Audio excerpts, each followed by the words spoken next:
Hello दोस्तों, तो स्वागत है आप सभी का आपके अपने चैनल क्रैक कंपटीशन में।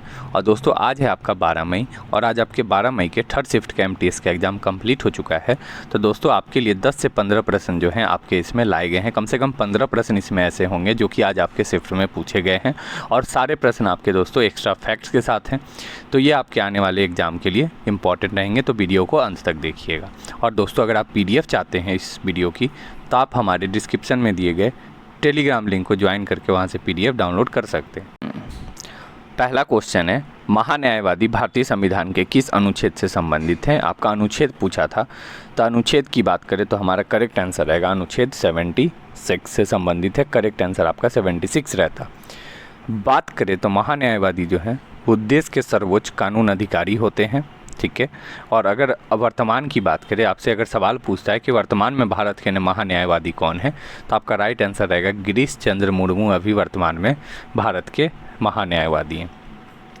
नेक्स्ट सवाल था, इल्तुतमिश ने बदायूं को जीतकर किसे गवर्नर बनाया था?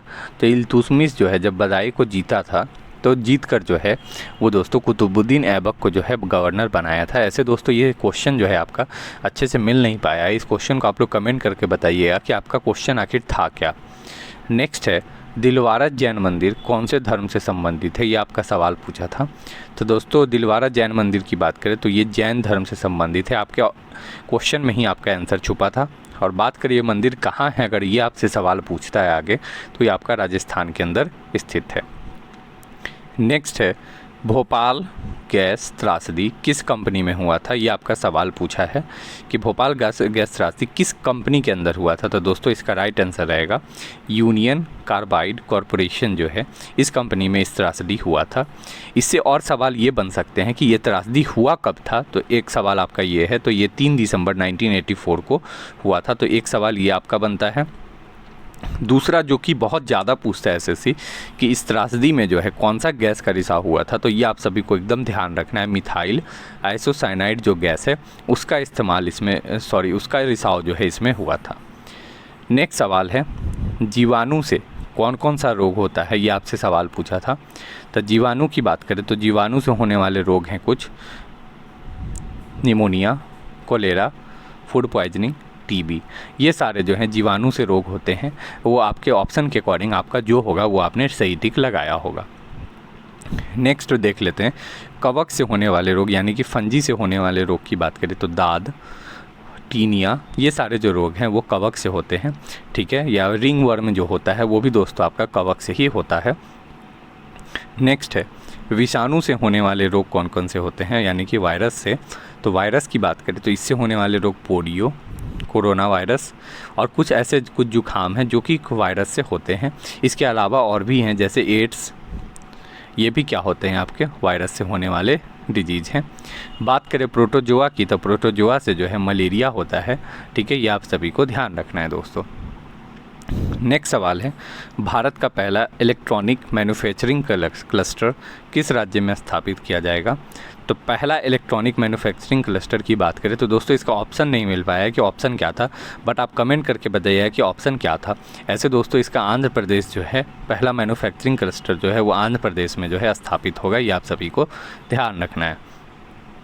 नेक्स्ट सवाल था, संघ में जो बौद्ध भिक्षु रहते हैं, बौद्ध भिक्षु जो कि संघ में रहते हैं उनके लिए कौन सा पिटक में जानकारी लिखा है? तो संघ में रहने वाले भिक्षुओं के लिए विनय पिटक जो है उसके अंदर ये चीज़ लिखा है जो बौद्ध भिक्षु हैं उनके लिए। बात करें तो विनय पिटक जो है ये बौद्ध के त्रिपिटक जो हैं, त्रिपिटक के 3 खंडों में सबसे पुराना है और सबसे छोटा है। तो एक सवाल अब आपसे ये बन सकता है एग्ज़ाम में कि बौद्ध के जो त्रिपिटक हैं उसमें 3 खंडों में सबसे पुराना और सबसे छोटा कौन सा पिटक है? तो आपको ध्यान रखना है विनय पिटक है। तो ये भी आपसे एग्जाम में परीक्षा में पूछ सकता है। नेक्स्ट सवाल है, निम्नलिखित में से कौन सा तबला वादक नहीं है? ये आपका सवाल पूछा था। इसमें आपके ऑप्शन थे, उसमें से आपको तबला वादक जो नहीं है उसको आपको अलग करना था। तो बात करें, देख लेते हैं तबला वादक कौन कौन से हैं। तो एक है उस्ताद जाकिर हुसैन, अल्लाह रखा खान, उस्ताद तप्पू खान। तो इन 3 के अलावा अगर कोई चौथा होगा तो दोस्तों वो आपका आंसर हो जाएगा। बात करें बांसुरी वादक की तो बांसुरी वादक जो हैं हरि प्रसाद चौरसिया और पारसनाथ जो हैं ये फेमस आपके बांसुरी वादक हैं। अगर सितार वादक की बात करें तो सितार वादक आपके पंडित रविशंकर, अनुष्का शंकर, साहिर परवेज खान जो हैं सितार वादक के कुछ प्रमुख फेमस पर्सन हैं। बात करें संतूर वादक की तो राइट आंसर आपका रहेगा पंडित शिव कुमार शर्मा, राहुल शर्मा, अभय सोपौरी, ये सब जो हैं संतूर वादक हैं। और अगर आपसे पूछता है सरोद वादक कौन है, तो सरोद वादक में देख लेते हैं अमजद अली खान, अली अकबर खान और अलाउद्दीन खान जो है ये सरोद वादक के फेमस पर्सन है। तो ये सारे आपको दोस्तों ध्यान रखना है, क्योंकि आपके एग्ज़ाम में ये पूछ सकता है आगे।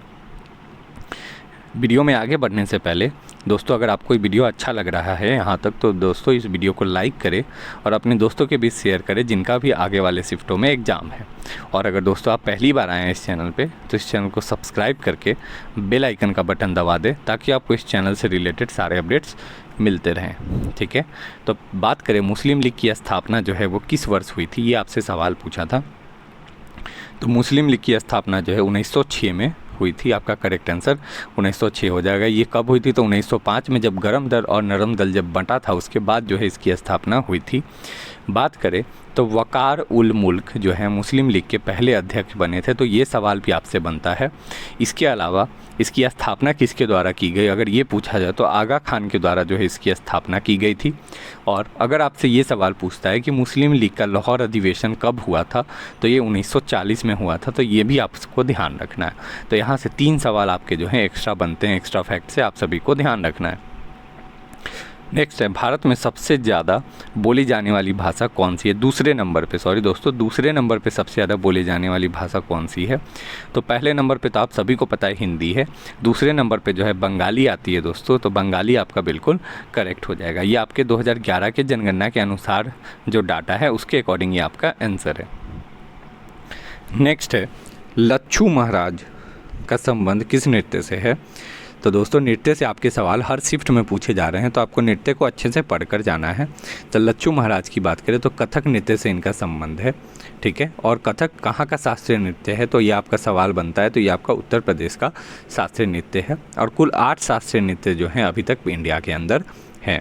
बात करें तो कथक के फेमस पर्सन की, तो बिरजू महाराज, लच्छू महाराज जो कि आपका सवाल था, सीता देवी आगे चलकर सवाल बन सकता है कि सीता देवी का संबंध किस नृत्य से है, तो ये भी आप सभी को ध्यान रखना है। नेक्स्ट सवाल था, फ्रेंच ओपन 2022 जो है बैडमिंटन पुरुष एकल का खिताब किसने जीता? आपसे सवाल था एकल था दोस्तों, एकल था या क्या, या आप कमेंट करके बताइएगा। तो इसका खिताब जो है राफेल नडाल के द्वारा जीता गया था। ठीक है, बात करें दोस्तों फ्रेंच ओपन की, तो लक्ष्य सेन जो है वो अभी इंडियन ओपन जो हाल में टूर्नामेंट हुआ है उसका पुरुष एकल का खिताब जो है लक्ष्य सेन ने जीता है। तो आपका राइट आंसर लक्ष्य सेन हो जाएगा। नेक्स्ट है, यूरोप और अमेरिका के बीच कौन सा महासागर आता है? तो बात करें यूरोप और अमेरिका जो महाद्वीप है उसके बीच अटलांटिक महासागर आता है। और अटलांटिक महासागर का जो शेप है अगर वो आपसे पूछता है तो वो आपका एस शेप का महासागर है। ठीक है, बात करें तो यह विश्व का दूसरा सबसे बड़ा महासागर है, तो ये भी बात आपको ध्यान रखनी है। ओके, नेक्स्ट है, I too had a love story पुस्तक के लेखक कौन है? तो I too had a love story पुस्तक के लेखक की बात करें तो दोस्तों ये बहुत अच्छा क्वेश्चन था आपका। इसका राइट आंसर आपका होगा रविंदर सिंह जो है वो इस पुस्तक के लेखक हैं। ओके, नेक्स्ट सवाल देखते हैं, यक्षगान किस राज्य का लोक नृत्य है? तो यक्षगान की बात करें दोस्तों तो ये आपका कर्नाटक राज्य का लोक नृत्य है। आपका राइट आंसर हो जाएगा दोस्तों कर्नाटक। ओके, नेक्स्ट है, आवर्त सारणी में एच किसे दर्शाता है? आवर्त सारणी की बात करें यानी कि पीरियोडिक टेबल, जिसको जो है अभी मॉडर्न पीरियोडिक टेबल कहते हैं। ठीक है, तो मॉडर्न पीरियोडिक टेबल में एच जो है वो हाइड्रोजन को दर्शाता है। ठीक है, अगर आपसे हाइड्रोजन का पूछता है कि इसमें प्रोटॉन इलेक्ट्रॉन की संख्या कितनी होती है, तो प्रोटॉन और इलेक्ट्रॉन दोनों की संख्या जो है दोस्तों इसमें 1 और 1 होती है। ठीक है, और इसका एटॉमिक मास जो अगर आपसे पूछता है तो वो भी आपका 1 ही होता है। ठीक है, और हाइड्रोजन के जो है 3 आइसोटोप्स होते हैं, ये भी आप सभी को ध्यान रखना है। इसके 3 आइसोटोप्स हैं। नेक्स्ट है, 1990 में कौन सा अधिनियम आया था? इस तरह का सवाल आपसे पूछा था कि ये जो 1990 में है इसमें कौन सा अधिनियम आया था? तो ये भारत सरकार अधिनियम 1919 आया था।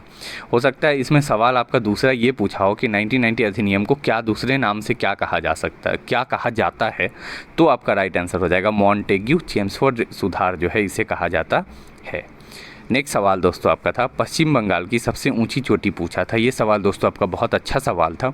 तो पश्चिम बंगाल की ऊंची चोटी की बात करें तो संडकुफ जो है वो सबसे ऊंची चोटी है, जो कि दार्जिलिंग में स्थित है। ठीक है, और यह भारत, और बात करें भारत की सबसे ऊंची चोटी की, तो कंचनजंगा जो है वो भारत की सबसे ऊंची चोटी है। और अगर आपसे पूछता है विश्व की सबसे ऊंची चोटी, तो ये आप सभी को पता ही होगा कि माउंट एवरेस्ट जो है वो सबसे ऊंची चोटी है। और बात करें कंचनजंगा की, तो एक बात ये है कि ये जो है विश्व की तीसरी सबसे बड़ी ऊंची चोटी जो है ये कंचनजंगा ही है। ठीक है, तो दोस्तों ये सारे सवाल जो हैं आज आपके थर्ड शिफ्ट में कराए गए हैं। ठीक है, करीब आपके इसमें 15 क्वेश्चन के आसपास आपको करा दिए गए हैं। ठीक है दोस्तों, अगर आपको यहाँ तक ये वीडियो अच्छा लगा हो दोस्तों, तो इस वीडियो को लाइक कर दें और अपने दोस्तों के बीच शेयर करें जिनका भी आने वाले शिफ्टों में एग्ज़ाम है। और अगर आप पहली बार आए हैं इस चैनल पर दोस्तों, तो इस चैनल को सब्सक्राइब कर लें ताकि आपको इस चैनल से रिलेटेड सारे अपडेट्स मिलते रहें। तो चलिए मिलते हैं नेक्स्ट वीडियो में। Thank you.